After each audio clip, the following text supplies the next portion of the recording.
দর্শক মন্ডলী, SK media presents TTV ওয়ার্ল্ডে আপনাদের স্বাগতম। একটি brand new program TTV world base একটি টিভি, এটি internet TV, first Indian TV in Bangladesh. আজকে আমাদের অনুষ্ঠানের নাম লেডি বস। লেডি বস আমরা চেষ্টা করব যে বাংলাদেশে যারা নারী নেতৃত্ব, বিশেষ করে ব্যবসা বাণিজ্য অর্থনীতিতে কর্পোরেটে যারা বস, লেডি বস, তাদেরকে উপস্থাপন করতে। তবে আমি শুরু করছি এমন একজনকে দিয়ে সত্যিকার অর্থেই বস এবং লেডি বস। কিন্তু মজার ব্যাপার হলো তার বাবাও একজন বস ছিলেন, একজন পায়োনিয়ার ছিলেন আমাদের গার্মেন্টস সেক্টরের। হ্যাঁ, দেশ গার্মেন্টসের কথা বলছি আমি। বাংলাদেশে যারা গার্মেন্টস ইন্ডাস্ট্রি এখন এত আলোচিত, এত পরিচিত, সারা বিশ্বে আলোচিত, পরিচিত, এবং বাংলাদেশ এখন 2 নম্বরে অবস্থান করছে, ভিয়েতনাম 1 নম্বরে, কিন্তু 1 নম্বরে ছিল কিন্তু বাংলাদেশ। কিন্তু পায়োনিয়ারকে বাংলাদেশে গার্মেন্টস ফ্যাক্টরির উদ্যোক্তাদের মধ্যে সেই নুরুল কাদেরের কন্যা, যিনি এখন দেশ গার্মেন্টসের উপব্যবস্থাপনা পরিচালক এবং একই সাথে তিনি বিজিএমের বর্তমান পরিচালক। আমরা এই মুহূর্তে লেডি বসকে ভিদিয়া অমৃত খান তাকে আমন্ত্রণ জানাচ্ছি। প্লিজ কাম লেডি বস ভিদিয়া অমৃত খান। আসসালামু আলাইকুম রাজু ভাই, আমি হাসতেছি আপনার প্রোগ্রামের নাম শুনে। Lady boss, in fact it is a very like কি বলবো, একদম রিয়েল লেডি বস নাম আর কি। জি, এটা মানে হাসছি আমি। আমরা শুরু করি। আমি কিন্তু আপনাকে লেডি বস বলার আগে আপনার বাবাকে স্যালুট দিয়েছি। হ্যাঁ জি, এবং নুরুল কাদেরকে যদি আমরা সালাম না দিই, স্যালুট না দিই, তাহলে আমাদের এই গার্মেন্টস সেক্টরকে আসলে অবমাননা করা হবে। যে আমরা একদম যিনি পায়োনিয়ার, যিনি অনেক গুণের অধিকারী ছিলেন। আমি কোনো স্ক্রিপ্ট ছাড়া কিন্তু আপনার সাথে কথা বলছি, আমি স্ক্রিপ্ট চাচ্ছি না, আমরা কথা বলছি, আমরা ক্যাজুয়ালি কথা বলবো। আমরা ভিদিয়া অমৃত খানের সাথে কথা বলছি। আপনার কর্মকাণ্ড এবং দেশ গার্মেন্টস বাংলাদেশে পায়োনিয়ার কিভাবে হয়েছিল এবং আপনার বাবা, আপনার বেড়ে ওঠা, সবকিছু মিলিয়ে আনবো। কিন্তু আমরা কিছু আপনার সাথে আমরা অনেকবার কথা হয়েছে, আমাদের বিভিন্ন চ্যানেলে বিভিন্নভাবে কথা হচ্ছে, কিন্তু টিটিভি ওয়ার্ল্ডে কিংবা skmediabd.com এর এই ব্যানারে কখনো আসেননি। আপনি প্রথম আসছেন এবং আমরা চাই এই আজকের অনুষ্ঠানের মাধ্যমে অনেক কিছু বেরিয়ে আসুক যেগুলি আপনি কখনো বলেননি। আপনার পেছনে SM সুলতানের একটি ছবি আমরা দেখতে পাচ্ছি, অয়েল পেন্টিং। এই যে টেস্ট, এই যে কালচার, এই যে স্ট্যান্ডার্ড, এটি কিন্তু আপনার বাবাই করে গেছিলেন। আমরা যতটুকু জানি আপনার বাবা আপনাকে যখন বিদেশে পাঠিয়েছিলেন তখন মেয়ে হিসেবে পাঠাননি, ছোট্ট বেলায় আপনি পাঠিয়েছিলেন। এবং এই যে একজন বাবা একটা মেয়েকে দুঃসাহসী ভাবে, এই যে মেয়ে বলছি, নারী বলছি, লেডি বস বলছি, এটি আমি ভুল বলছি, আসলে you are the boss. Please আপনি আপনার ছোটবেলার কথা একটু বলেন, কিভাবে আপনার বাবা আপনাকে এই স্বপ্নটা দেখিয়েছিলেন। আসলে ছোটবেলায় যখন আমি বড় হচ্ছি, আমি আমার সারাক্ষণই আমার ওনার সাথে ঘুম থেকে উনি আমাকে সকালবেলা উঠিয়ে, যে যখন ছুটির দিন হতো, উনি আমাকে শেখাতো যে ছুটির দিনে আগে উঠবা, because that is your day and you have the full day, so সব সময়টা তুমি ইউজ করবা। ওনার সাথে সারাক্ষণ থাকা ওয়াজ আ লার্নিং প্রসেস। খেলে খেলে, হেসে খেলে উনি আমাদেরকে শেখাতেন। এবং যেটা ভোরবেলা বলতাম, যে উনি একবার, আমার মনে আছে, উনি আমাকে সকালবেলা জাস্ট সূর্য উঠার আগে উনি আমাকে বাইরে নিয়ে গেলেন। এবং এই যে এখন যে এয়ারপোর্ট রোডটা আছে, তখন উনি, দিস ইজ অলমোস্ট 32, আমার বয়স তখন 7-8 এরকম কিছু একটা হবে। উনি তখন এয়ারপোর্ট রোডে আমাকে দেখিয়ে বলল যে আমাদের একটা সানরুফ পাজেরো গাড়ি ছিল, তো জানলাটা, ওই রুফটা খুলে উনি আমাকে বললো যে দেখো এবার, C how the colour of the sky changes. And ভোরবেলা, ভোর হওয়ার আগে, সকাল হওয়ার আগে কতগুলো স্টেজ আছে আমি অনেস্টলি ভুলে গেছি, কিন্তু প্রভাত, 5টা না 3টা উনি বলেছিল, যে প্রভাত, ভোর, লাস্টে ভোর আসে, তারপর সকাল আসে। এই জিনিসটা উনি আমাকে শিখিয়েছিল। এবং ওনার সাথে সবকিছু একটা শাপলা, একটা দোয়েল, বাংলাদেশের পাখি, আপনার ধরেন বটমূলে গান শোনা। ওনার সমস্ত বন্ধু ছিল সব আর্টিস্ট। ওয়াহিদুল হক ওনার বেস্ট ফ্রেন্ড ছিল, উনি আরমানিটোলা স্কুলে ওল্ড ঢাকায় পড়তো। আপনার সমস্ত কবি, শামসুর রহমান, আর্টিস্ট, আপনার কামরুল হাসান থেকে নিয়ে, এস এম সুলতান থেকে নিয়ে, মনিরুল ইসলাম থেকে নিয়ে, কালিদাস কর্মকার থেকে নিয়ে সবাই ওনার বন্ধু ছিল। প্রথমে উনি ওনাদের হি ওয়াজ অ্যাপ্রেন্টিস করতো, হি ইউজ টু কমিশন দেন। আমার বাবা যখন, আপনি জানেন, উনি মুক্তিযোদ্ধা ছিলেন, উনি বাংলাদেশের ফ্রিডম ফাইটার ছিলেন, he was a civil servant, he was a CSP officer. তারপর উনি 1971-এ যখন আমাদের যুদ্ধ শুরু হয়, তখন উনি পাবনার ডিসি ছিলেন এবং উনি 17টা খণ্ড যুদ্ধ লড়ে পাবনাকে প্রথম বাংলাদেশের স্বাধীন ডিস্ট্রিক্ট এলাকা ওটা উনি এস্টাবলিশ করেন। তারপরে তো উনি ক্যালকাটায় চলে যান তাজউদ্দিন আহমেদের সাথে। He was the first establishment secretary of the government of Bangladesh. ওনারা দায়িত্বে ছিলেন অব মুজিবনগর সরকার, ওনারা যুদ্ধ লড়ে এবং তারপরে বাংলাদেশকে স্বাধীন করে। কিন্তু আর্টিস্ট বলতে গিয়ে যুদ্ধতে কেন চলে আসলাম, আমার বাবা যখন এসডিও ছিল চাঁদপুরের, ওনাকে তখন প্যান্থার খান ডাকতো। ওনার একটা প্যান্থার ছিল অ্যাজ এ পেট। তো ওনার একটা ওই যে আগের কালে জিপগুলা যে ছিল ছাদ ছাড়া, উনি ওটার পাশে ওনার প্যান্থারকে বসিয়ে উনি সারা চাঁদপুর ঘুরে বেড়াতো। এবং যখন উনি মহিলা কলেজটা ওখানকার উদ্বোধন করেন, আমাদের মনিরুল ইসলাম, পেইন্টার মনিরুল ইসলাম আর্টিস্ট, উনি যে স্প্যানিশ আর্টিস্ট, তখন উনি ওখানে, হি ইজ ফ্রম চাঁদপুর, তখন উনি চাঁদপুরের কলেজে পড়েন। তখন আমার বাবা মনিরুল ইসলামকে ডেকে বলল যে, মনে, তোমার একটা এক্সিবিশন করি। এবং সেই এক্সিবিশনে উনি তখন প্ল্যান করে সদরঘাট থেকে একটা লঞ্চ ছেড়ে সমস্ত আর্টিস্ট পোয়েট ঢাকা থেকে নিয়ে মনির আঙ্কেলের প্রথম পেইন্টিং এক্সিবিশন এটা উদ্বোধন করলো। ওরা সারাদিন থাকলো, দেখলো, আবার রাতের লঞ্চে উনি সবাইকে ফেরত পাঠিয়ে দিল। সো মাই ফাদার, আপনি যে বললেন উইথ দ্য সুলতান ছবি যেটা পিছনে, হি কালেক্টেড আর্ট, হি ওয়াজ উনি অসাধারণ রান্না করতেন, উনি অসাধারণ গার্ডেনিং করতেন, উনি সেলাইটা পর্যন্ত বোধহয় আমাকে উনিই শিখিয়েছে। এবং উনি বিখ্যাত রান্না করতো, যেটার জন্য উনি ভেরি ফেমাস, এবং উনি আমাদেরকে ডেকে ডেকে শিখাতো।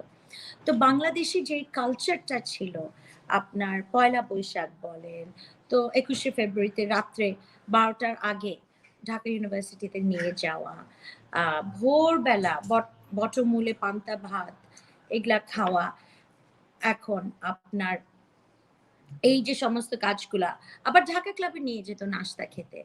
ওখানে আপনার ব্যারিস্টার ইশতিয়াক আহমেদ, পুরানো ব্যারিস্টার রফিকুল হক, আমাদের পুরানো যে লোকগুলা যারা মারা গেছেন, যারা আর নেই, ওনাদের সাথে কিন্তু আমি বড় হয়েছি। ওল্ড ঢাকায় নিয়ে যাওয়া, বাকরখানি কোথায় পাওয়া যায়, কেমনে পাওয়া যায়, কিভাবে অর্ডার দিতে হয়, এটা আনথিঙ্কেবল ভাবে উনি আমাদেরকে বড় করিয়েছেন। এটা ছিল একটা সাইড, যেটা আমাদের বাঙালি কালচার হেরিটেজের সাইড। অ্যান্ড এটা ছাড়া উনি আমাদেরকে সবসময় সামার হলিডেতে নিয়ে যেত। আমি অলমোস্ট 2বার I did a world tour, একবার 85-এ, একবার 86-এ। সবসময় সামারে উনি আমাদেরকে বেড়াতে নিয়ে যেতেন। উনি 85-এ আমাদেরকে আইসল্যান্ডে নিয়ে গেল আর গ্রিনল্যান্ডে নিয়ে গেল।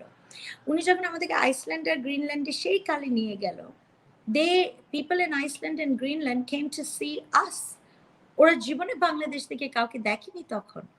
সো ওনার সাথে বড় হওয়া, it was an unthinkable thing. and যেটা আপনি যেটা বললেন যে আসলে উনি যে তুমি মেয়ে আর তুমি ছেলে, এটা আসলে উনি কোনোদিন ডিস্টিংগুইশ করেনি। if at all he promoted women. আমার দাদি was a strong woman, আমার ফুপুরা very strong, and I think এটা থেকেই, and also from the fact যে উনি একটা যুদ্ধ লড়েছে যেখানে উনি দেখেছে যে বাংলাদেশের তখন বাংলাদেশ তো হয়নি, বাট যে একটা দেশের মহিলাদের, they were so abused and raped and যুদ্ধের সময় war crimes on these women, that after liberation, when he self-exiled himself later 1975, He wanted to do something for women. He always wanted to do something for women. He respected women, and he eventually empowered them. আজকে আমরা micro ক্রেডিটের কথা বলি, and অনেক অনেক অন্য ইন্ডাস্ট্রিতে মহিলা এম্পাওয়ারমেন্টের কথা বলি, কিন্তু আপনি যদি চিন্তা করেন যে বাংলাদেশের প্রথম industry, which is the garment industry, until today আপনি নিজেই বলেছেন it's the second largest garment producing, with the second largest garment producing country in the world. This is all for women. In 1978 উনি যখন 130 জনকে কোরিয়া পাঠিয়েছিল ডেভু কর্পোরেশনে আপনার training নেওয়ার জন্য 6 মাসের জন্য, it was the first time he sent 18 women to Korea for training for 6 months, and they were all unmarried. So আমার বাবা বলতো গল্প করে যে I had to sign a bond ওদের প্যারেন্টসের সাথে যে আমি ওদেরকে ফেরত নিয়ে আসবো। সো ওই সময় এত দূরে চিন্তা করার লোক, আসলে এটা একটা অসাধারণ ব্যাপার। উনি একটা অসাধারণ ব্যক্তি ছিলেন, and এটার জন্যই I think I have become what I have today, and বাকিটা তো আপনারাই জানেন। হ্যাঁ, আমরা অনেক শুনলাম, কিন্তু আপনার বাবার কথা শুনলাম, কিন্তু মায়ের কথা তো শুনলাম না। মাকে আমিও চিনি, আমি সম্ভবত গুলশান ক্লাবে দেখেছি তাকে আমি। তো নাম কি নাজমা কাদের? নো, মিসেস রোকেয়া কাদের। রোকেয়া কাদের, সরি রোকেয়া কাদের। ওনারও অবদান রয়েছে আপনার প্রতি, এবং ওনার অবর্তমানে নুরুল কাদের অবর্তমানে আপনার মাই কিন্তু প্রতিষ্ঠানটাকে, এই দেশ গার্মেন্টসকে, দেশগুলোকে ধরে রেখেছে, এবং এখন আমরা দেখতে পাচ্ছি তার কন্যা এবং স্বনামধন্যা কন্যা ভিডি অমৃত খান, যাকে এক নামে মানুষ চেনে এখন এই মুহূর্তে, বিজিএমের লিডার। আপনি নারী নেতৃত্বে আছেন, এবং আমরা শুনতে চাইবো আপনার হাতে কখন, আপনার একটা ইতিহাস আছে যে আপনি ওই গার্মেন্টস ফ্যাক্টরিতে যখন ঢুকলেন, তখন কি আপনি কখনো বুঝতে পেরেছিলেন যে এটা নেতৃত্ব একদিন আপনার হাতে আসবে? না, ছোটবেলা, এখন আপনি আমার মায়ের কথা বলেছেন, আসলে মায়ের কথাটা বলা হয় না, you are very right, because বাবা নেই বোধহয় বলে এই জন্য বাবার কথাটাই বেশি বলি। বাট আমার মা, she got married right after the war, and আমার আব্বাই কিন্তু ওনাকে when she got married she was very young, তারপর ওনাকে ইউনিভার্সিটিতে পড়ান, উনি এলএলবি করেন, she second batch ঢাকা ইউনিভার্সিটির এলএলবি অনার্সে, তারপর উনি এলএলএম করেন, এবং উনি কিন্তু সুপ্রিম কোর্টের একজন advocate. she is a registered bar council member, যেটা আমিও না। সো আমরা অনেক সময় হেসে হেসে বলি my mother is the most educated person in the family, and she's an extremely strong woman. বুড়ো তোমার সিগারেট খায় ফেলতেছে। she's an extremely strong woman, and উনি বেসিক্যালি অফকোর্স আমার বাবা যখন মরে গেছেন তখন ওনার বয়স মাত্র ছিলেন, she was very young, hardly 42, which is কোনো বয়সই না। তো উনি সব ধরে রেখেছেন আমাদের জন্য, বিকজ আমার বাবা যখন মারা গেলেন I was away in boarding school, and then by the time I came back almost 8-9 বছর পরে, তখন আমার মা ধরে রেখেছিল। আমার ভাই, বড় ভাই একজন আছে, কিন্তু my বড় ভাই was also very very young, ওনার বয়স মাত্র 24 ছিল যখন আমার বাবা মারা গেছে। সো ফ্যাক্টরিতে তখন আসলে আমরা বেড়াতে যেতাম, অ্যান্ড বিকজ আমি ল পড়েছি অ্যান্ড বারেট ল পড়েছি, আমি কোনো সময় ভাবিনি আসলে I will join my father's business. তো ফ্যাক্টরিতে বেড়াতে যেতাম, দেখতে যেতাম, হার্ডলি বেশি ইন্টারেস্ট ছিল, but it was still a manufacturing unit, and I think personally myself, I have been interested in manufacturing for some reason.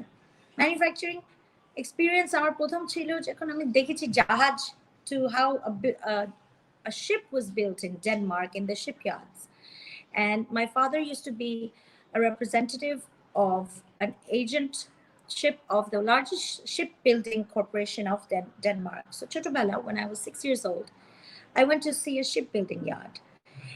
So ওইখান থেকে I was intrigued by manufacturing, of how something is made. But then I studied law, and I never thought that I would actually go into a manufacturing unit and look after a factory. So এটা খুব roundabout ওয়েতে হয়েছে। আমি বাংলাদেশে ফিরে এসে আমি ল পড়েছি, ল প্র্যাকটিস করেছি খুব অল্প টাইমের জন্য, প্রায় 6 মাস। And then after that, somehow I decided that now I'm going to look after my family business.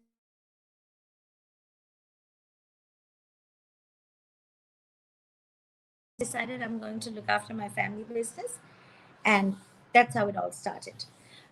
Initially, I did not look after garments. There were we have other sister concerns. আমি ওগুলা দেখতাম। Then I think 2-3 বছর পরে I thought in 2008, I thought না garmentsটা দেখি, and then the whole journey started.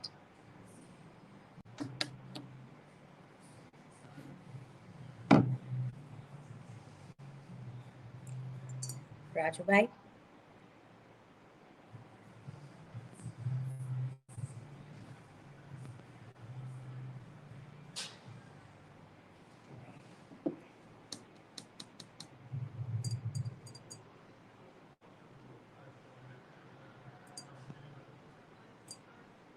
আমি কি কথা বলতে থাকবো?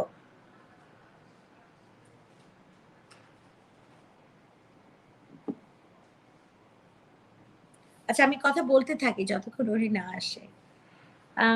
So yes, in 2008 my journey started, and it was actually a crossroad. Amader factory was not doing great, and at that time, we are based in Dhaka. Factory is in Chittagong. Shei kale amar baba factory ta Chittagong e korechilo because he thought it was close to the port and it would be easy to transport goods back and forth, of course. And that's how it was in Chittagong, and the factory was not doing very well. So একটা ক্রসরোডে ছিলাম decision নেওয়ার জন্য। তো তখন আমি finally বললাম যে we realise যে ঢাকা চিটাগং। রাজু ভাই, আপনি ফেরত এসেছেন। আমি আপনার মায়ের কথা শুনছিলাম এবং আমরা একটু আসলে অ্যাকচুয়ালি লেডি বস তো, আপনার বসগিরি কেমন চলছে? মানে দেশ গার্মেন্টসে যে আপনার ডেপুটি এমডি এবং আপনার ভাই এমডি এবং আপনার চেয়ারম্যান আপনার মা রোকেয়া কাদের, আমরা বলছি যে দেশ গ্রুপ কিভাবে চলছে লেডি বসদের হাতে, মা এবং মেয়ের হাতে কিভাবে চলছে? ভাই তো আছেই মাঝখানে।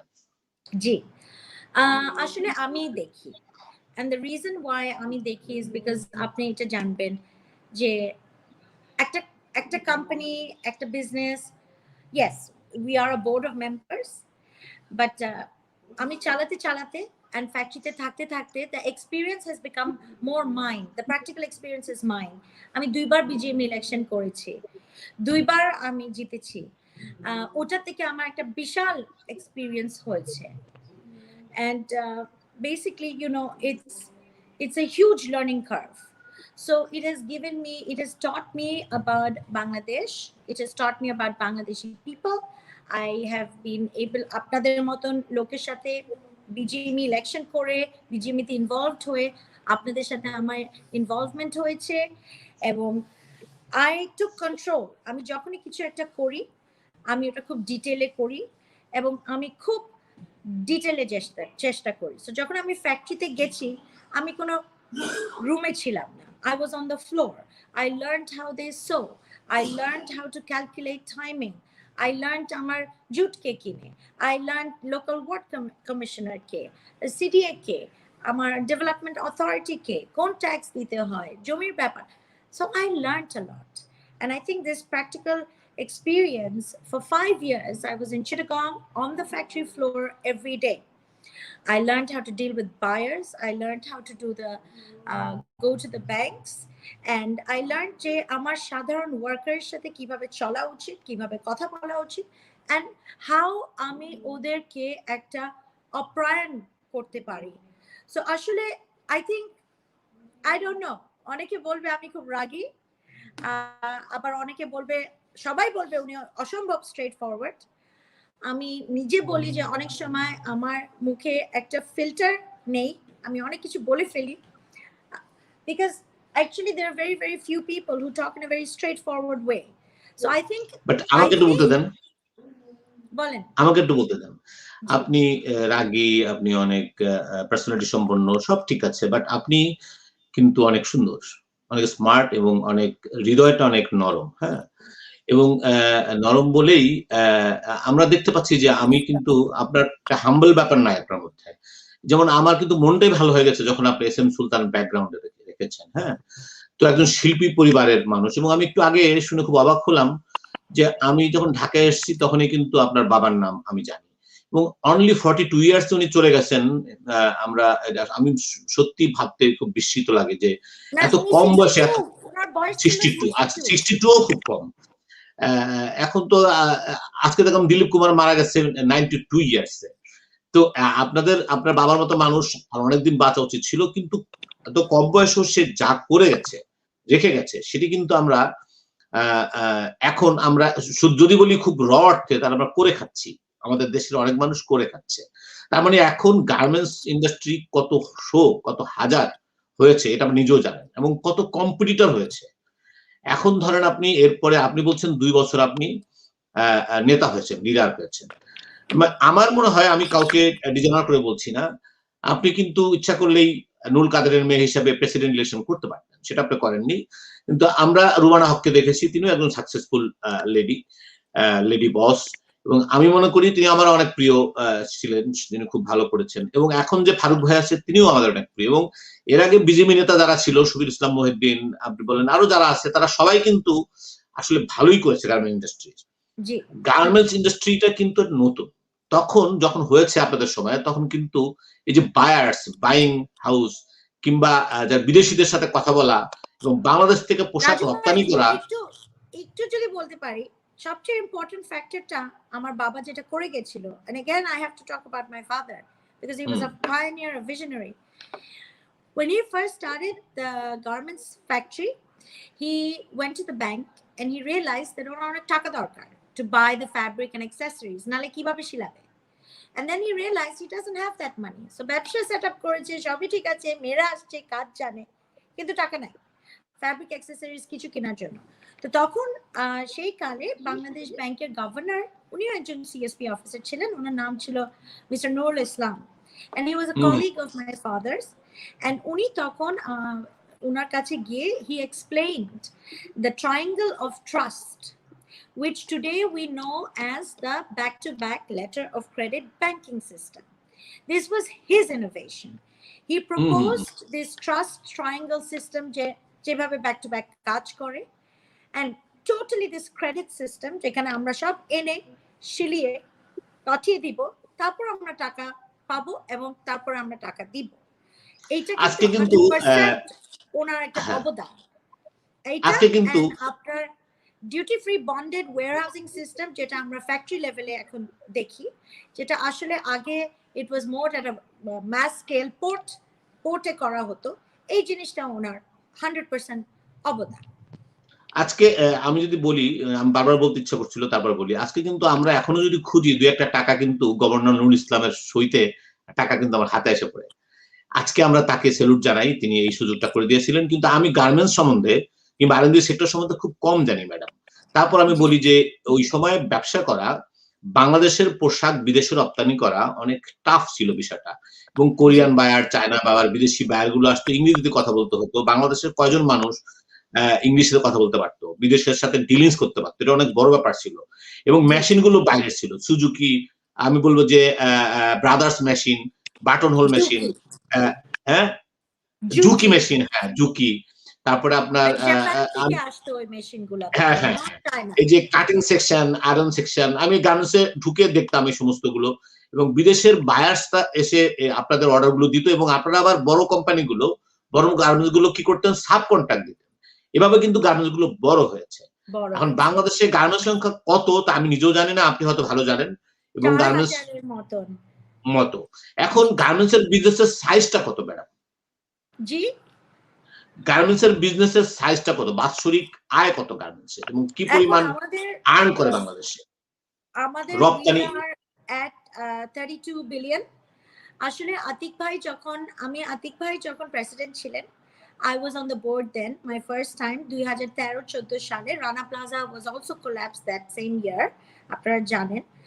সো ওই আতিক ভাই যখন শেষ হয়ে যাচ্ছে ওনার টার্ম, আমাদের টার্ম, তখন উনি একটা প্রমিস করেছিল যে 2020 এর মধ্যে I will do 50 billion, এই industry will do 50 billion, and we were rising. But unfortunately, neighboring countries like Vietnam, they caught up very fast. Vietnam was one country that are remarkable. আমার exactly মনে নেই, but when we were at 23 or 24 billion, Vietnam was at something like hardly আপনার বোধহয় 6-7 billion এরকম কিছু একটা হবে। But then we are today at 32-34 billion. Pandemic এর জন্য তো অনেক কিছু এলোমেলো হয়ে গেছে। We are today at 34-35 billion. Cambodia কিন্তু এগিয়ে গেছে, ভিয়েতনামের পাশে এগিয়ে গেছে, but Vietnam has made the most remarkable leap, and Vietnam I think is at 30 something billion also. So এইভাবে আসলে বাংলাদেশে আমাদের যতটুকু বড় হওয়া উচিত ছিল এটা হয়নি, বিভিন্ন কারণ আছে। It's not just the pandemic, and going forward we must address this because post pandemic দুনিয়াটাই তো বদলে যাবে যতটুকু আমরা বুঝি এখন পর্যন্ত। আমি একটা ছোট্ট কথা বলি যে গার্মেন্টস হয়ে যেটা হয়েছে যে একটা সময় মানুষ বলতো না যে কাজের লোক পাওয়া যাচ্ছে না, মানে বাসার কাজের লোক পাওয়া যাচ্ছে না। আচ্ছা, বাসায় কেন কাজ করতে হবে? বিদেশে তো তা নাই, এরকম একটা ব্যাপার নাই। তো বাংলাদেশের মেয়েরা যে গার্মেন্টসে কাজ করতে পারে, সেলাই করতে পারে, কিংবা মানে আমি বলবো শার্ট সেলাই করতে পারে, কিংবা জাম্পার বানাতে পারে, কিংবা এই যে এইটাকে ইলেকট্রনাইজেশন মানে ইলেকট্রনিক মেশিনে যে কাজ করতে পারে, এটা একটু চিন্তার বাইরে ছিল। এই যে মাস্ক ব্যবহার করা এখন আমরা এই যে প্যান্ডেমিকের সময় ব্যবহার করতেছি, আসলে গার্মেন্টস এর মেয়েরা কিন্তু শুরু থেকেই মাস্ক ব্যবহার করে, কারণ নাকের মধ্যে সুতা যেত কিংবা ধুলা যেত, তাই না?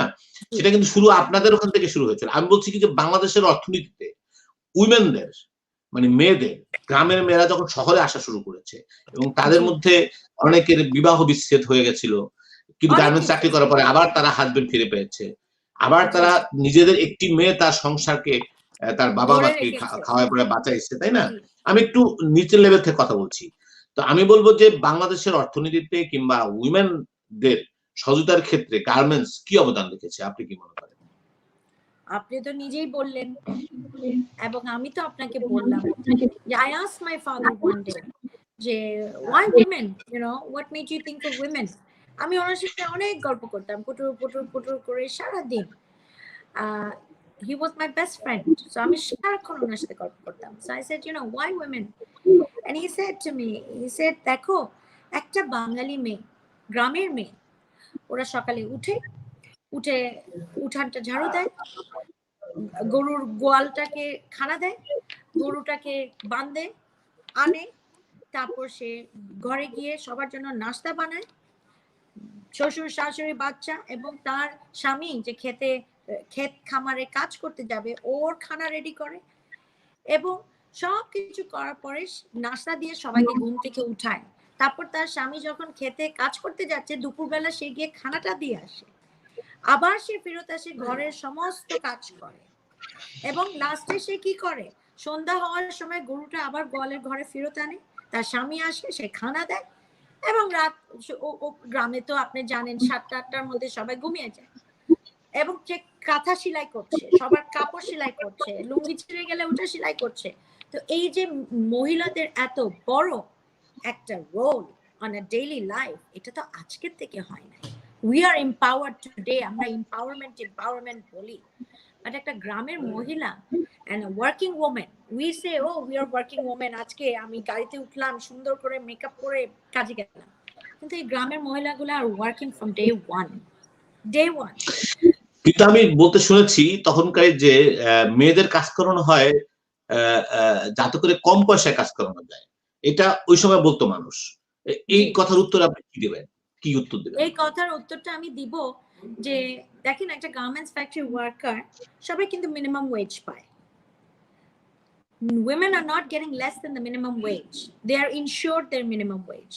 In any garments factory, almost about up to minimum 60% of the industry are women. আগে ছিল 80, এখন একটু কমে গেছে।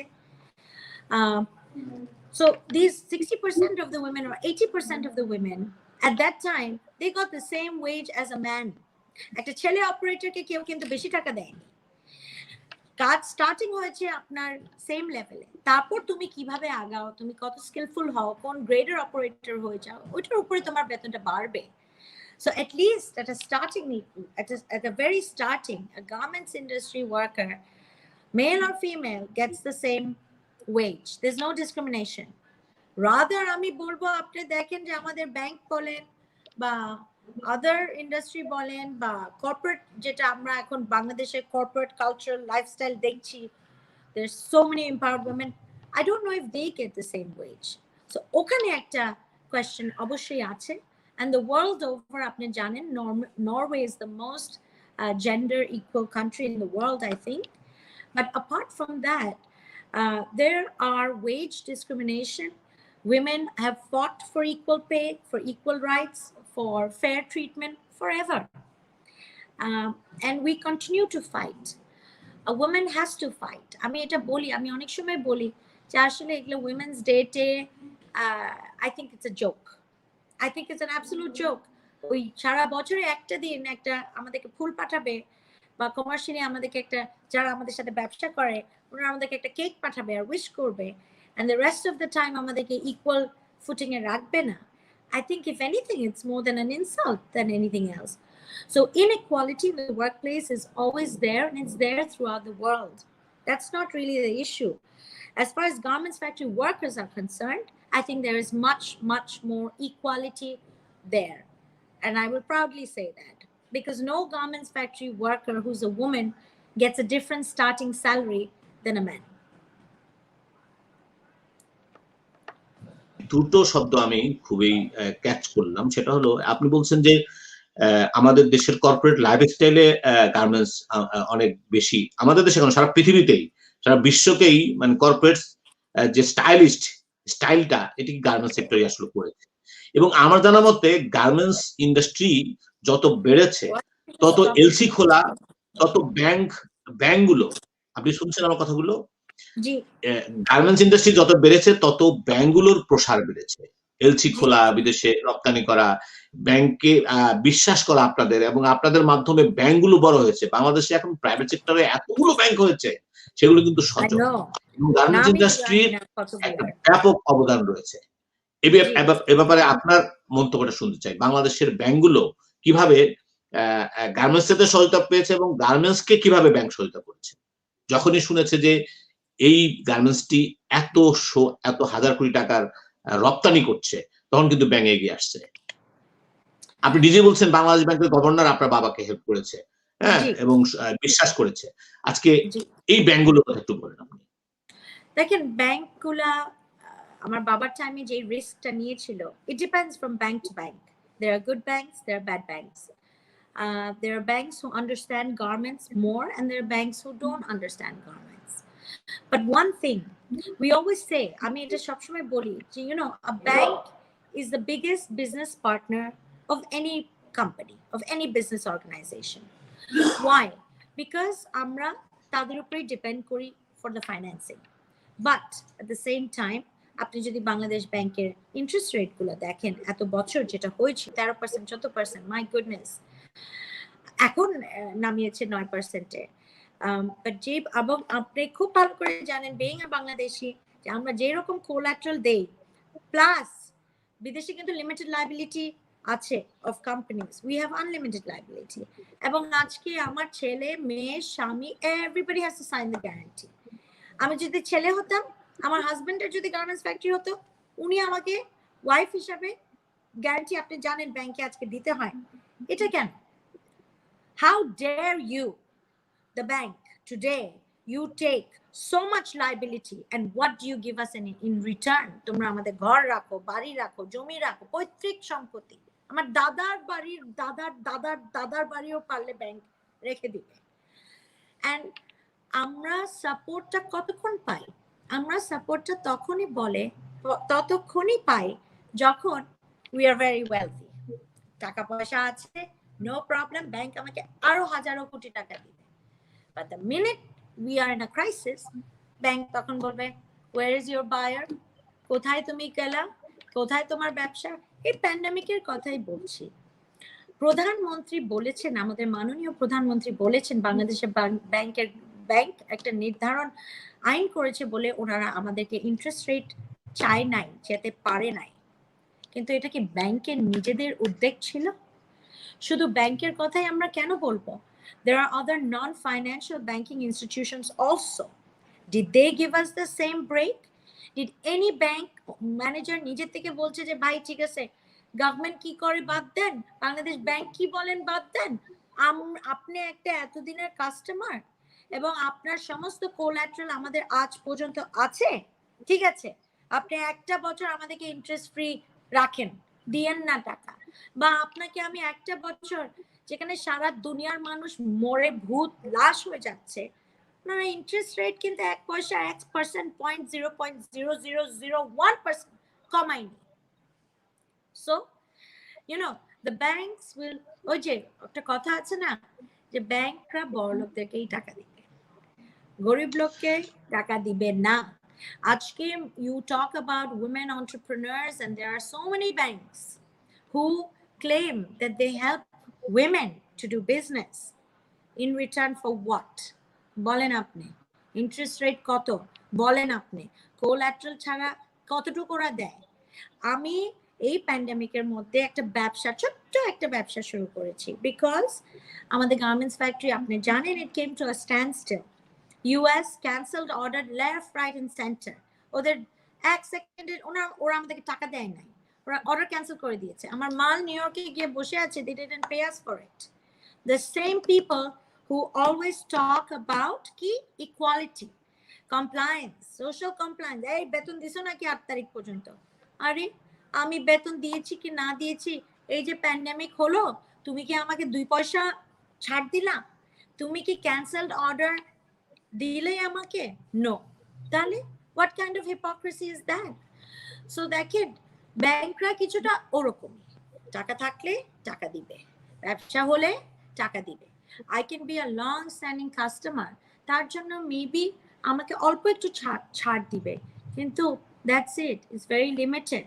এবং যেটা বলছিলাম আপনাকে খুব শর্টকাট করে বলি, ছোট্ট একটা ব্যবসা আমি স্টার্ট করেছি, I make masks, and during the pandemic we did research with WHO, আপনার WHO, United States Pharmacopoeia, DGDA, এটা রিসার্চ করে we made a mask which is a very high performance mask, fabric mask which is reusable, washable.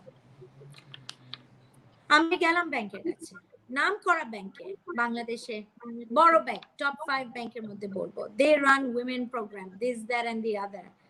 আমি বললাম ওদেরকে যে আমার একটা বড় মাস্কের অর্ডার আসছে, এই হচ্ছে আমার পিও, and it came from a institution, an international institution, আমি নাম বলবো না, but in the league of আপনার জানেন যারা আমাদের দেশে এইড দিয়ে সবাইকে সাহায্য করে, ওদের পিওটা নিয়ে আমি ব্যাংকে দিলাম, দিল না আমাকে টাকা, দিল না, it didn't give me, এটা কিন্তু শিওর শর্ট টাকা। আমি you know, for example, tomorrow the United Nations gives me a pro forma invoice and says an order and says তুমি আমাকে দিলে আমি তোমাকে 1 মাসের মাথায় টাকা দিব, তো তুমি ইউএন কে বিশ্বাস করবে না? না, আমাদের বাঙালি ব্যাংকরা করে না, আল্লাহ জানে। টাকা ওইটা যেটা বললাম আপনাকে, টাকা থাকলে টাকা দিবে, they just said no. And I said আপনি জানেন আমি দেশ গার্মেন্টস, আপনি জানেন আমার ব্যাকগ্রাউন্ড কি, আপনি জানেন আমার আরো 5টা ব্যবসা আছে, বাট আনফরচুনেটলি প্যান্ডেমিকের জন্য আমার সব ব্যবসা বন্ধ। Help me. No, they didn't even get back to me. So you know what can I say? Honestly, it's a survival of the fittest, and it's a আমি যদি বুঝে থাকি, জি আমি যদি বুঝে থাকি যে আপনি যেই ব্যাংকে গেছেন, হ্যাঁ, এই ব্যাংকটি এই ব্যাংক, আমি যে ব্যাংকটির নামটা বুঝে ফেলেছি, যেহেতু আপনি বলছেন উইমেন ব্যাংকিং করে বা আলোচিত। আসলে আমাদের ব্যাংকগুলো কিন্তু এগিয়ে গেছে অনেক, তারা এমএক্স কার্ড ইউজ করে, আমরা আমেরিকান কার্ড ইউজ করি, হ্যাঁ, কিংবা আমরা ক্রেডিট কার্ড ইউজ করি, আমরা টাচ ব্যাংকিং করি, আমরা ব্যাংক এজেন্ট ব্যাংকিং করি, আমরা ডিজিটাল ব্যাংকিং বলে অনেক কিছুই করি। তাহলে আমরা এই আপনি তো নিজেই বললেন যে আপনি একবার নেতা ছিলেন, আতিক ভাইয়ের সবাই, আমাদের বর্তমান মেয়র, আতিক ভাইয়ের সময় আপনি নেতা লিডার ছিলেন গার্মেন্টস এর অ্যাসোসিয়েশনের, এবং বর্তমান সময় আপনি নেতা। আমি আসলে লেডি বস হিসাবে এই অনুষ্ঠানটিকে আপনার বসগিরি আসলে শুনতে চাচ্ছি, যে আপনি এবারে যে নেতা হলেন, আপনি তো একজন পার্ট অফ দা লিডার, তাই না, এই অ্যাসোসিয়েশনের। মানে এই অ্যাসোসিয়েশনে আপনারা আসলে কি চান, কি করতে চান সরকারের কাছে? এই প্যান্ডামিকের সময় আসলে কি আদায় করতে পেরেছেন? বা এই তো বাজেট পাস হয়ে গেল না, তো আপনারা কি করতে পেরেছেন, কি করতে চান সরকারের কাছে, সেই বিষয়টা একটু এই অনুষ্ঠানের মাধ্যমে ক্লিয়ার করবেন। আমরা দেখেন, বাংলাদেশের garments factory, garments industry, garments মালিকদের প্রতি সবারই কেমন জানি একটা নেগেটিভ কথা ওরা বলবে। আমরা বেতন দেই না, আমরা এটা করি না, ওটা করি না, উই গেট অল অ্যাডভান্টেজেস, আমরা বড় বড় পাজেরো গাড়িতে চড়ি এন্ড কত কিছুই করি। কেন করব না আপনি আমাকে বলেন? এত কষ্টের বিনিময়ে আমরা যেই রিওয়ার্ডটা পাবো, এটাকে আমরা ইউজ করব না? আমরা তো পাওয়াটা নিয়ে খেয়ে ফেলে দিয়ে তারপর করছি না। ওই দিন তো চলে গেছে যখন একটা ফ্যাক্টরি সিচুয়েশন, একটা factory environment is not good. We are all working out of compliant factories that have been certified by a Accord Alliance or any personal buyers brands compliance team, audit team.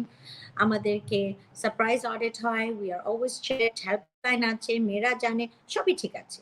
We are the most transparent industry in this country. Bangladesh garment industry today is one of the most transparent garment industries, Ami bolbo, in the world. China is the largest garments producing country, but I don't think you can just walk into a garments factory in China. We never hear of anything or their working condition. Amaderta very, very transparent.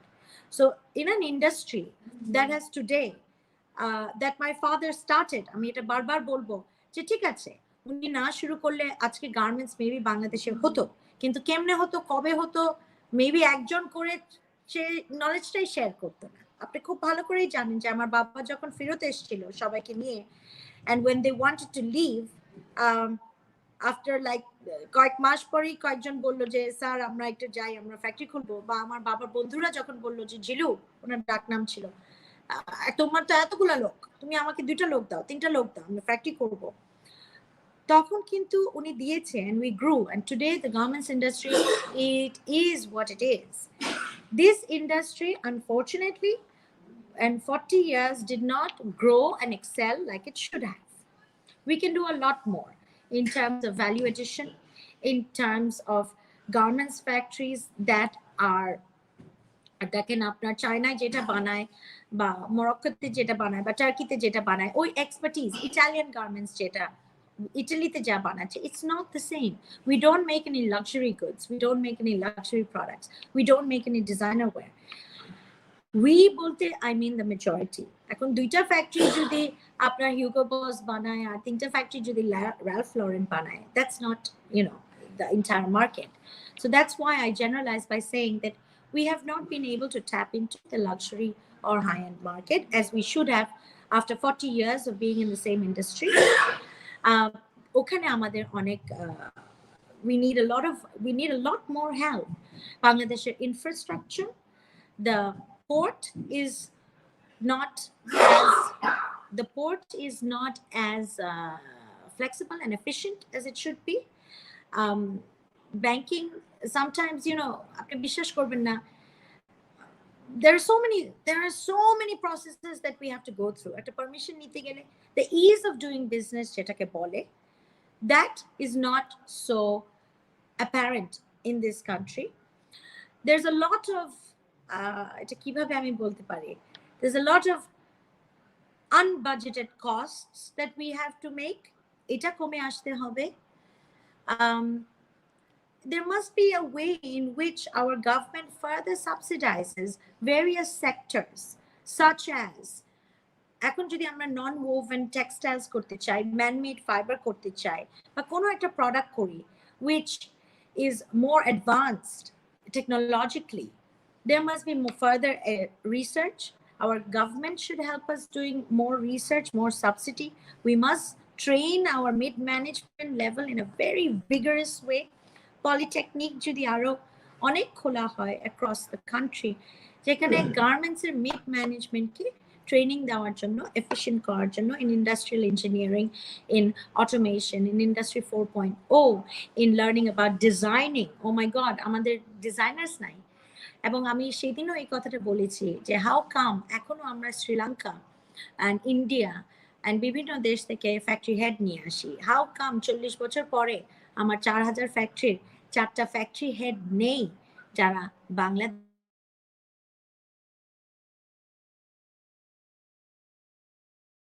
Part আছে।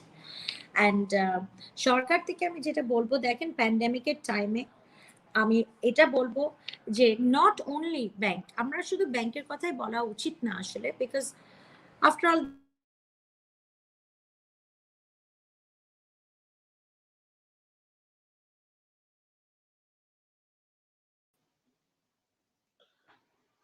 আপনি ওটা unmute করেন, আপনার কথা শোনা যাচ্ছে না, শুনতে পাচ্ছি না,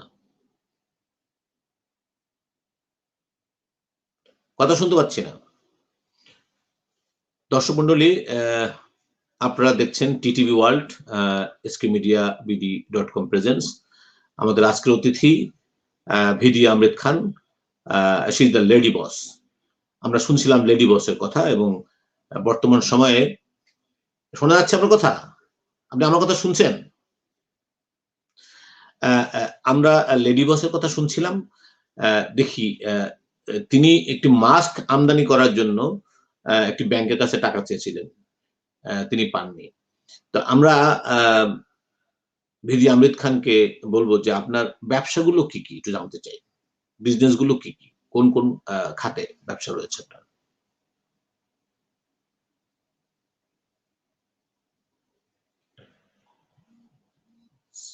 সাউন্ড অফ আছে।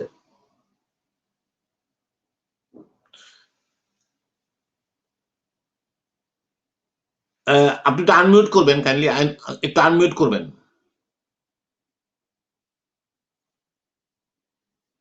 হ্যালো,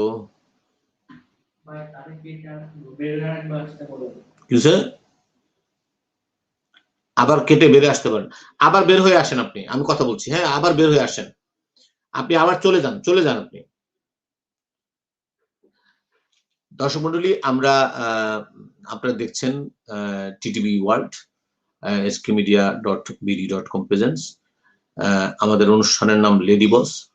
আজকের অতিথি ভিডি আমৃত খান, দেশ গার্মেন্টসের উপ ব্যবস্থাপনা পরিচালক এবং একই সাথে বিজিএমের পরিচালক। ওনার বাবা নুরুল কাদের, উনি খুব বিখ্যাত লোক ছিলেন, আমলা ছিলেন, সচিব ছিলেন, ডিসি ছিলেন, এবং দেশ গার্মেন্টস বলে একটি গার্মেন্টস ফ্যাক্টরি উনি করেছিলেন, যেটিতে বাংলাদেশের প্রথম গার্মেন্টস ইন্ডাস্ট্রি।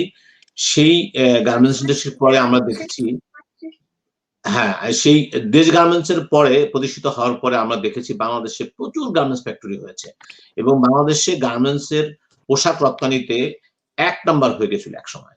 তো আমরা এই টিটিভি ওয়ার্ল্ড এর দ্বারা দর্শক এবং এসকে মিডিয়া প্রেজেন্ট যে অনুষ্ঠান লেডি বস আবার ফিরে আসছে আমাদের সামনে। আমরা তাকে আমরা প্রায় শেষের দিকে আসছি, তারপর আমরা বলবো যে আপনি একটু বলবেন যে এই মুহূর্তে আপনার প্রতিষ্ঠানগুলো কি কি এবং কোথায় কোথায় আপনি বসগিরি করছেন, ছোট করে বলবেন। আপনি যতবার বলেন বসগিরি আমার একটা হাসি লাগে, আপনি যতবার বলেন লেডি বস আমার আরো হাসি লাগে। আসলে যখন when we work, we are the last ones to leave our company, we are the last ones to leave the office. I am so বস হিসাবে যে আমি খুব সুন্দর যেটা সিনেমায় দেখি, ইজ নট লাইক দ্যাট। আমরা সবচেয়ে বেশি হার্ড ওয়ার্ক করি, সবচেয়ে বেশি কনসিস্টেন্ট থাকি কাজে, and I personally work very very hard. I think I'm a very আমাদের different আমার দেশ garments is my mother company. আমরা টুকটাক অন্য ব্যবসা করি। I have a packaging factory which makes all the carton boxes for my factory, for my garments. Recently I've done I do contract manufacturing for Berger. I produce very many of the non-paint items in Bangladesh. আমরা ছোটখাটো agriculture কাজ করি, but which is more localized. And apart from that, we do some trading and indenting. So this is my portfolio. We are a very modest business house, আমি বলবো। আমরা অনেক পুরানো ব্যবসায়ী, আমরা বিভিন্ন কাজ করে থাকি, বাট প্রচারটা আসলে অতটা করি না। আমার বাবাও করতেন না, মাও করে না, and I think I got it from them that আমিও করি না।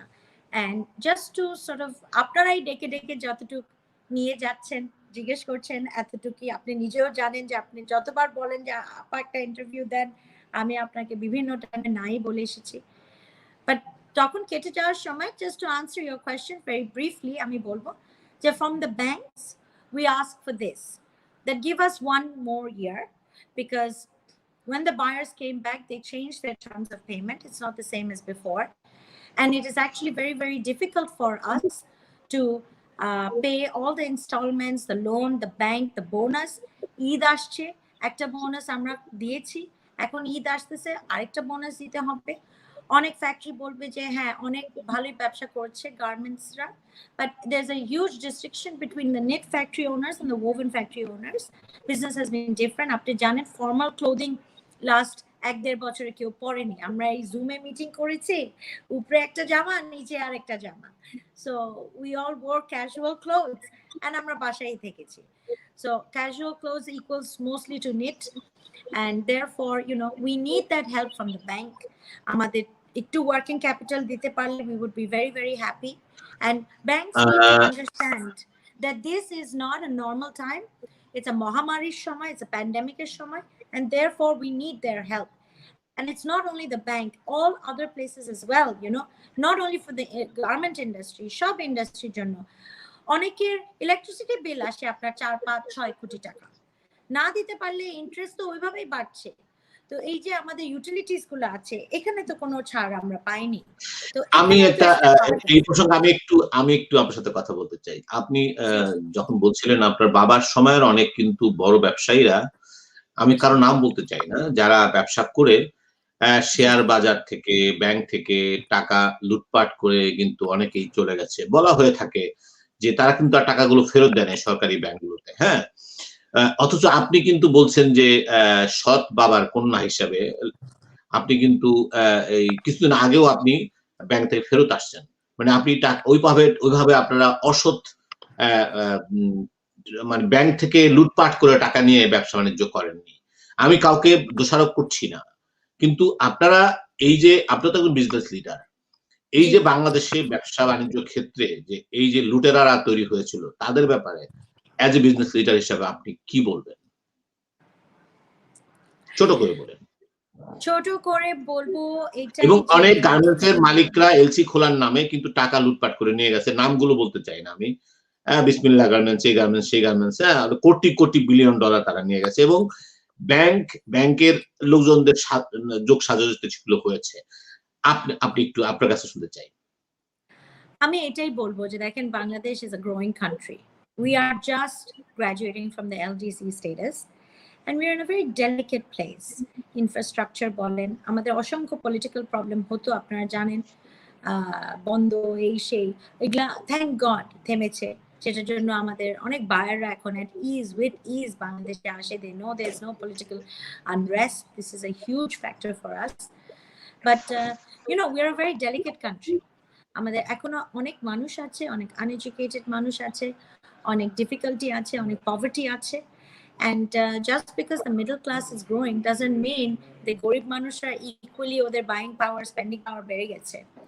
So it's a delicate country, and in a delicate country I would say that as we are growing, it's best if certain strong, powerful business people in their powerful position do not take or misuse their power, because then অনেকেই, যেমন আমি আপনাকে বলবো, আমার বাবা কোনোদিন কোনো American passport করেনি, আমাদের জন্য গ্রিন কার্ড করেনি, এবং আমাদেরকে কোনোদিন বলেন বিদেশে গিয়ে থাকো।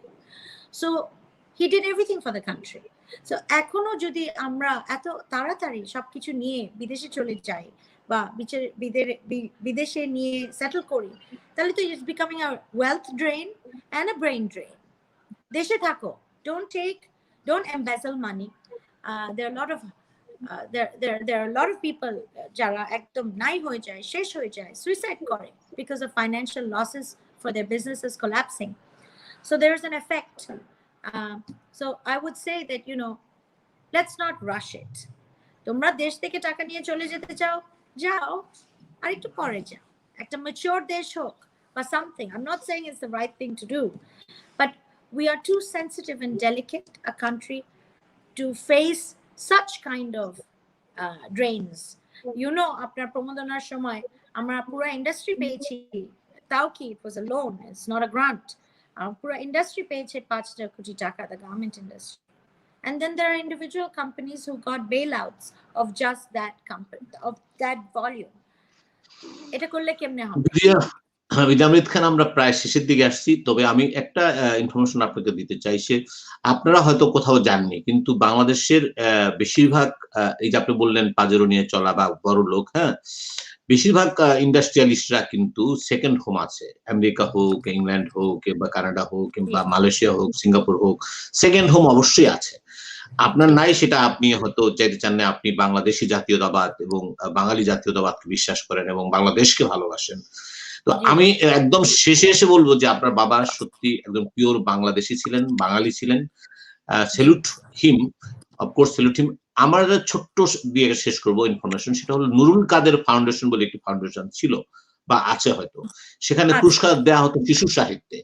তো আমরা কি আমি আজ মিডিয়া কর্মী, লেখক, সাংবাদিক হিসেবে আপনাকে প্রশ্ন করতে পারি যে এটি কি আপনি লেডি বস হিসেবে, তার সুযোগ্য কন্যা হিসেবে নুরুল কাদের ফাউন্ডেশনকে আরো বিগ সাইজের করে বিভিন্ন সেক্টরে, শুধু না শিশু সাহিত্য না, মানে কবিতা বা গল্প, উপন্যাস কিংবা নাটক, বিভিন্ন সেক্টরে 4-5টা, যেমন ফিলিপস পুরস্কার এক সময় খুব নাম করা ছিল, ফিলিপস পুরস্কার। তো এরকম এখন তো সরকারি পুরস্কার আছে এবং এখন ব্যাংকগুলো কিন্তু পুরস্কার দিয়ে থাকে, আইএফএসসি ব্যাংক, ব্র্যাক ব্যাংক, বিভিন্ন পত্রিকার সাথে মিলিয়ে।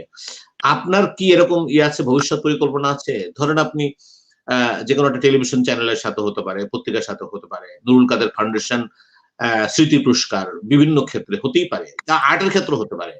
মানে এস এম সুলতান যদি আপনার পছন্দ, নট অনলি আপনি কামরুল হাসানের কথা বলেছেন, মনিরুল ইসলামের কথা বলেছেন, তো আমরা এটা আশা করতে পারি কিনা, সর্বশেষ প্রশ্ন। অনেক কথাই বলা যেতে পারে, বাট আমি একটু ছোট। অবশ্যই পারেন। Actually, Nurul Kader Foundation has had 19 years of functioning. আমার বাবা মারা গেছেন, it's been 22 years, এই বছর 23 বছর হবে। তার মধ্যে আপনার আমাদের the person who drives it, ওনার নাম হচ্ছে মিস্টার মুস্তাফা হোসেন। উনি প্রথম আলোতে আমার বাবার একটা আমার 71 বলে একটা সিরিজ, জনকণ্ঠ না প্রথম আলো, ইদার অর, সরি আমি একদম ভুলে গেছি, আমার 71 বলে একটা সিরিজ রান করতো, যেটা পরে একটা বই হয়েছে, and that was his story of the liberation war. So Mustafa ভাই উনি আসলে এই পুরো ফাউন্ডেশনটা ড্রাইভ করে, এবং শিশু সাহিত্য, নাচ, পেইন্টিং কম্পিটিশন, এখানে আর্ট, হিউজ একটা আর্ট কম্পিটিশন হয়, it's a very national level of competition. And yes, post pandemic ইনশাআল্লাহ, আসলে আমার অনেক প্ল্যানই ছিল ফর 2020, কিন্তু 2020টা তো আমাদের জন্য মাটি হয়ে গেছে। কিন্তু তারপরে গোয়িং ফরওয়ার্ড ইনশাআল্লাহ আপনারা দোয়া করবেন, আমি দেশ গার্মেন্টস, আমাদের দেশ গ্রুপ অফ কোম্পানিজ, অ্যান্ড আমার বাবার যে ফাউন্ডেশনটা আছে নুরুল কাদের ফাউন্ডেশন, আমি সব কিছু নিয়েই কাজ করব। আপনারা দোয়া করবেন, অ্যান্ড বাকিটা আল্লাহর ইচ্ছা। অসাধারণ। আমার আসলে পরিচয় আছে মোস্তফা হোসেনের সাথে, আমি তার সম্বন্ধে জানি। আমি জানি যে লেখক, সাংবাদিক বা এদের প্রতি আপনাদের একটা আলাদা দরদ রয়েছে এবং রেসপেক্ট রয়েছে, এবং আমি ব্যক্তিগতভাবে যেটা জানি, এবং সেজন্যই আমরা আশা করব বাংলাদেশকে নিয়ে আপনাদের যেরকম গর্ব, বাংলাদেশের শিল্প, সাহিত্য, সংস্কৃতি নিয়ে আপনার বাবার যে ভাবনা ছিল, এবং বাংলাদেশকে তৈরি করার ক্ষেত্রে যে ভূমিকা, মুক্তিযুদ্ধ, স্বাধীনতার যুদ্ধে অংশগ্রহণ করা, এবং বাংলাদেশকে বিনির্মাণে এই মুহূর্তে এখন সচিবরা যে সমস্ত ক্ষমতার অধিকারী, একসময় সচিব কিন্তু অনেক বড় ব্যাপার ছিল, সিভিল সার্ভিস অনেক বড় ব্যাপার ছিল, এখনো সেটা আছে। এখন কিন্তু মাননীয় প্রধানমন্ত্রী শেখ হাসিনা সেই সিভিল সার্ভিস মানে সচিবদের হাতে অনেক ক্ষমতা দিয়েছেন, যারা প্রপার ডিস্ট্রিবিউশন যেন হয়, মানুষের হাতে যেন প্রণোদনা যায়, মানুষের হাতে যেন মানুষ যেন প্রপারলি ভালোবাসাটা পায় মাননীয় প্রধানমন্ত্রী শেখ হাসিনার হাত থেকে, সেটি কিন্তু করেছে, যে কারণে অনেক উত্তপ্ত আছে, সংসদেও এটা নিয়ে কথা হয়েছে।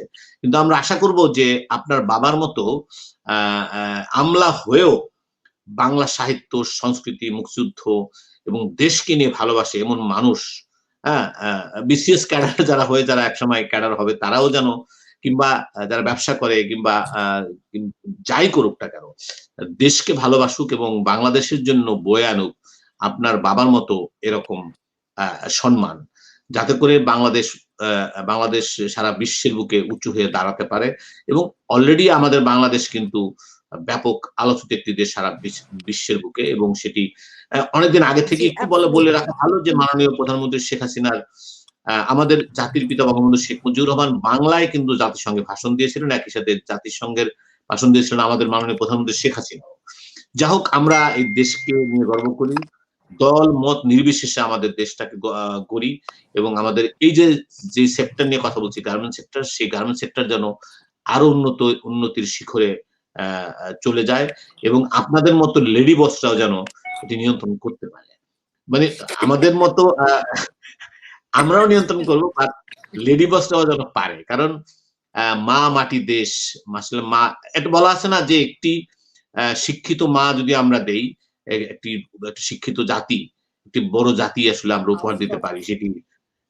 সেজন্যই সেই কথাগুলো মনে করি লেডি বস আপনাকে স্যালুট দিয়ে আমি শেষ করছি আজকের টিটিভি ওয়ার্ল্ড এর প্রোগ্রাম। এবং থ্যাংক ইউ, ভালো থাকবেন। থ্যাংক দ্য অডিয়েন্স যারা এত দীর্ঘ সময় বসে থেকে ধৈর্য নিয়ে পুরো প্রোগ্রামটা দেখেছে। Thank you so much. আমার ধারণা কিছুটা ইনফরমেশন আমরা দিতে পেরেছি। দর্শক মণ্ডলী, সবাইকে ধন্যবাদ।